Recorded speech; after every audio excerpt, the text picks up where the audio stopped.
A tu už máme vyzývateľa z Ukrajiny. Dimitrij Malenkoj zastúpil na poslednú chvíľu, bohužiaľ. Obľúbený postojár, teraz už MMA fighter Dano Hromek ochorel a naozaj jeho telo mu nedovolilo nastúpiť do tohto zápasu, ktorý by bol druhý profesionálny v jeho kariére. Dano má za sebou výhru na podujatí XFN, kde ukázal, že patrí medzi tú vychádzajúcu voľnu, ktorá bude mať čo povedať. Prvý zápas ale Halota versus Malenkoj. Malenkoj má skóre 1-1, 24 rokov, 175 cm a prišiel z Viking klubu z Dnepropetrovsku, čiže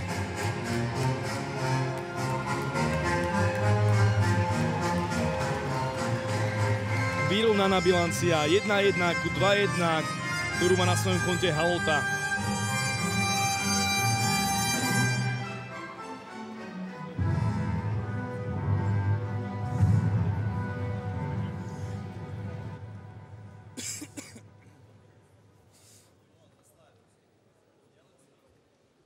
Dámy a páni, je čas, aby sme si predstavili oboch aktérov prvého zápasu, ktorí sa nám predstavia tu na PC20 Legendary a celé nám to tu otvoria. Vidím, že pomaly isto si sadáte na svoje miesta a teraz je čas si ich všetkých predstaviť. Takže v modrom rohu reprezentant Červený smok Poznaň a Artnox Fight Sport pod trénerom Bartošom Jezierským s aktuálnou bilanciou 2 víťazstvá, 1 porážka. 26 rokov, 180 cm a 77 kg Robert Halota!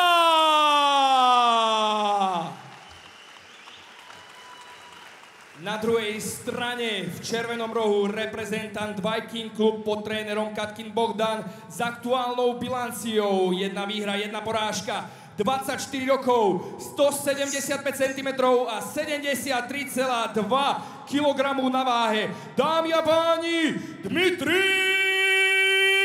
Malenkoj! Otvárací zápas dnešného večera vypísaný vo welterovej váhe do 77 kg podľa profesionálnych pravidel UFC na 3x5 minút. Hlavným rozhodcom tohto zápasu je Milan Hradiský.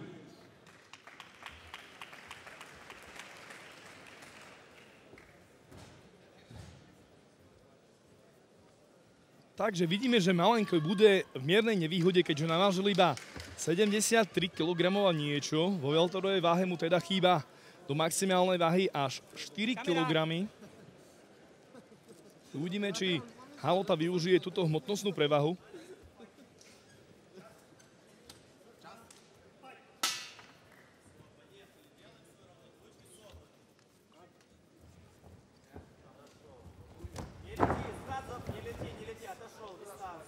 Príjemný dobrý večer, dámy a páni.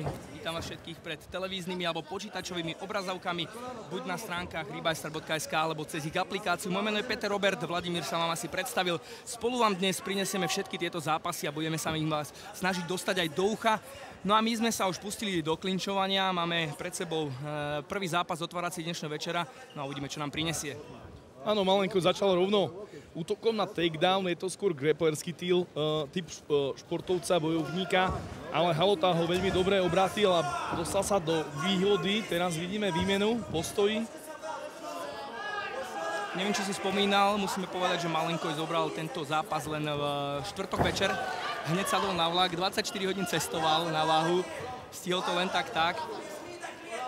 A dnes už zápasy a teraz dostal tvrdý lakeť, okamžite kombinácia nábradu. Áno, vidíme tu takú zbesilú výmenu, trošku chlapci idú na knockout, asi zrejme nepríde teraz v tejto výmene. No, chceli by to evidentne ukončiť v prvom kole, mám taký pocit.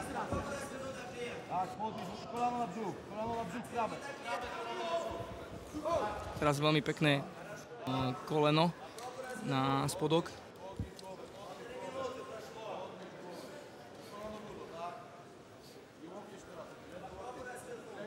Vidíme, že Halota je o dosť väčší. Dokonca aj na váhe mal o 4 kg viac, bol v limite, ale Malenkoj vidíme, že ukrajinský bojovník dostal hák a asi je teraz troška otrasený, išiel hneď po nohy, ale Halota veľmi dobre vysproloval a už sa dostáva na chrbát. Poľská škola je veľmi dobrá, všestranná. Ukrajinský zápasník to veru má veľmi ťažké v tomto zápase na naozaj najväčší short notice takmer, aký môžeme vidieť. Až keď tu bude mať jeden väčší, keď Šaman Dobijáš má noho je super iba v hodine 12, keď Kamil Cibinský bohužiaľ nemohol nastúpiť na turnaj. Áno, už tam vidíme pokus o rear choke, je to chytené, zatiaľ nie. Ale má tam veľmi dobrý body lock, už ho trošku pustil. Ja mám teraz pocit, že Malenko využíva tú kocku, ktorá je nad oktagonom a pozerá sa, čo robí ho super, aby... Áno, veľmi dobre analýzuje, kde idú ruky supera. Áno, áno.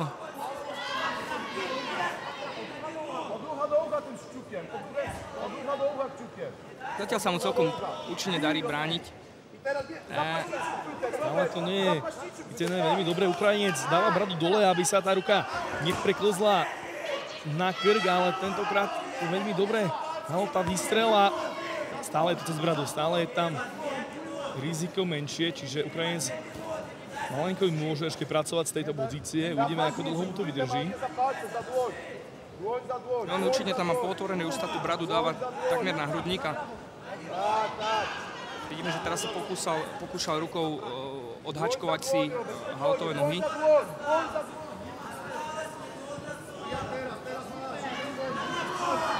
A odklepanie, tak už je Olivier, máme to odklepané. Nakoniec sa vydržal brániť iba niekoľko desiatok sekúnd a v prvom kole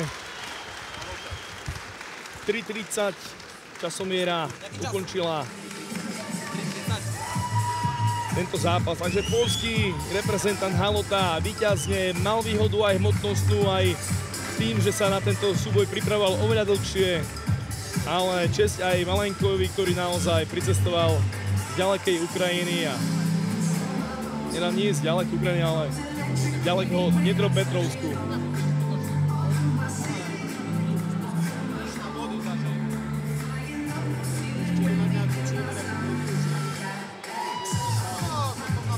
Takže dámy a páni, máme za sebou otvárací zápas dnešného večera na PCF 20 Legendary. Videli sme ukončenie v čase 3:31 kola, no a víťazom na rear naked choke sa stáva roh modrý Robert Halota!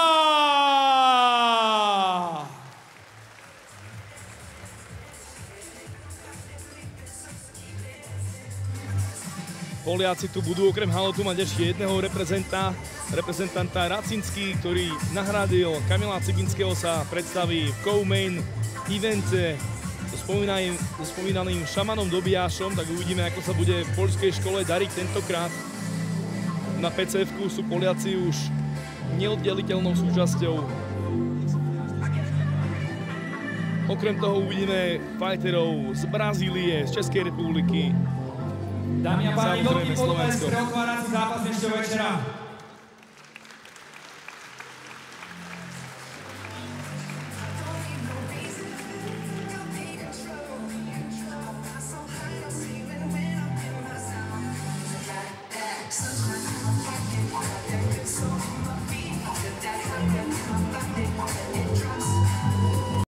Rebuy Stars podporuje na ceste k úspechu.